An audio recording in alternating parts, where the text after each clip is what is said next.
From a combat perspective, I always, and I still feel like the meat and potatoes of any God of War game is combat.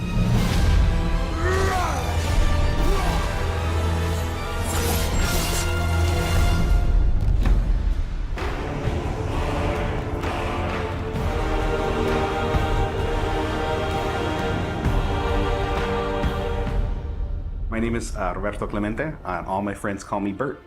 I'm a senior combat animator here at Sony Santa Monica. My name is Kim Wynn, and I'm a gameplay animator. Hi, I'm Sabra, and I'm a senior VFX artist on God of War Ragnarok. My name is Grace Pan, and I'm a gameplay animator in God of War Ragnarok. Hi, I'm Stephen O'Hara GBA, combat designer on God of War, and I create interesting and memorable creatures that players like to attack and defend against. As an animator, you gave life to characters. You make them move, you give them personalities, you give them weight.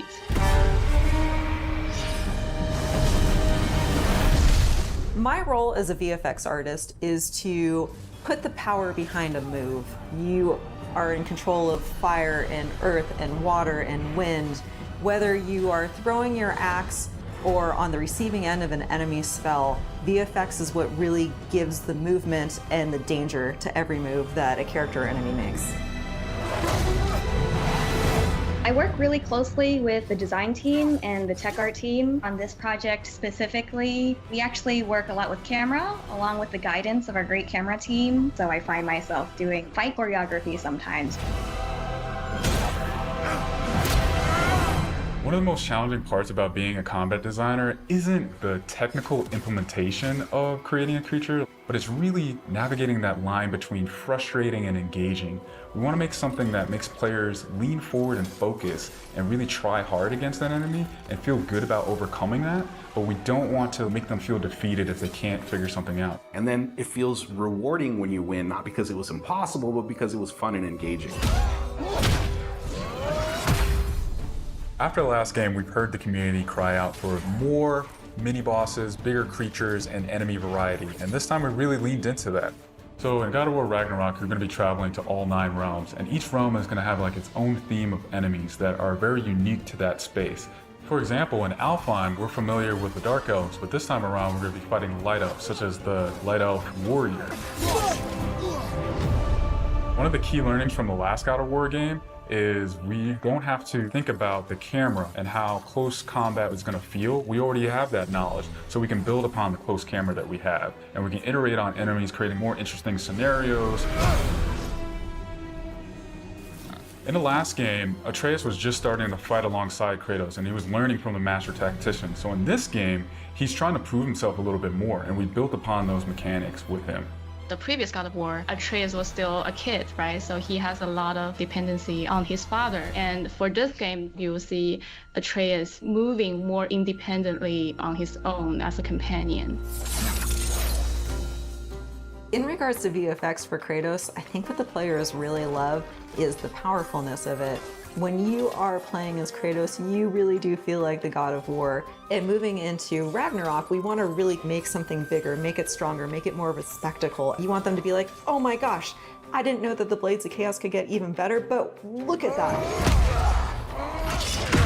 So as Kratos gets more powerful, he's going to have access to newer combos and newer abilities that will increase the combat depth of each weapon. For the Blades, one of the moves that I've really enjoyed from previous God of Wars is the combat grapple, and we're going to be bringing that with a new twist. I'm very excited for players to try the blade grapple traversal moves. That brings so much more speed into the movement and the dynamic feel to it. One of the ways we've expanded Kratos combat this time around is we've given more utility and choice to the shield loadout. If you are a parry person, you could really go for a shield that gears towards parrying. If you're a big blocker, then you could choose a shield that will really match your playstyle. One new mechanic or element that I'm really excited about is these combo finishers. Building up the stun meter this time around is going to lead to different ways to basically decapitate the enemy. You're going to be able to choose, which weapon you want to have when you kill a guy.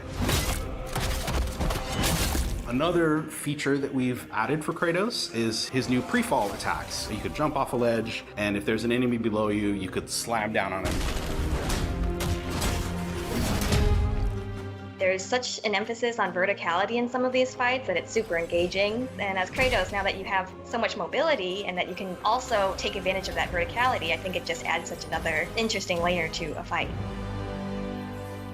In God of War Ragnarok, we've enhanced the Kratos and Atreus duo. He's going to initiate a little bit more, be aggressive. He's going to fight alongside you, and sometimes even surprise you with his combo abilities too. Some of the new expanded companion actions that you'll see Atreus do leverage the fact that he's older now, he's bigger now. And he's different from Kratos, so his magic has a different flavor. Not only that they fight side by side together, there are also a lot of mini games and player interaction moments. For example, like the puzzle systems and the set pieces. You definitely will see a lot more collaborations between father and son.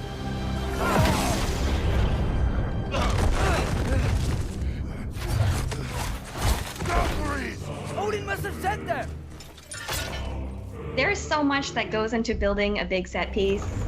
You basically iterate and iterate and iterate, and it takes testing and just seeing what works to really figure out the personality of something. Basically, every department gives it their all to make things really spectacular. There were a lot of different times that I would look back at God of War games just through the ages. Before 2018, there were so many amazing, huge boss fights and set pieces that it was a huge inspiration for me on my time on this project. For the old father! Our design philosophy for creating new and memorable enemies is basically making them a combat puzzle, similar to like chess, and focusing on the chess pieces. Each piece has its own theme and its own use. You need to be able to see what's happening in an instant and be able to react as the player. There's a couple of different ways that we go into making an attack very readable for the player. Sometimes we add a signature audio cue, or we'll add the different rings, such as what we did in the last game, that lets you know that this attack is unblockable, you need to dodge it. There's so many different ways that the effects really helps not just show what an enemy is about to do, but show who the enemy really is.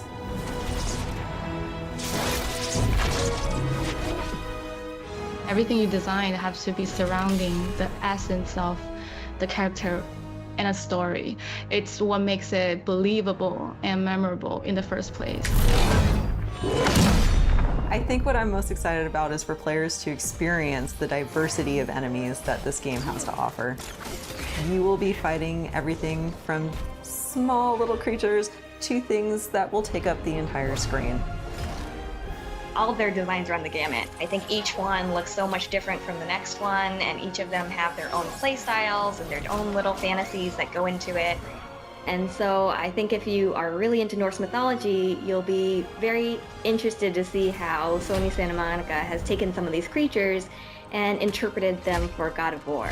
Everything that goes into the game, there's emotion behind it and intent behind it, and by the time it gets to you, everything that you've seen that you're going to play and experience has been sweated over, bled over, tested, and is fun to play.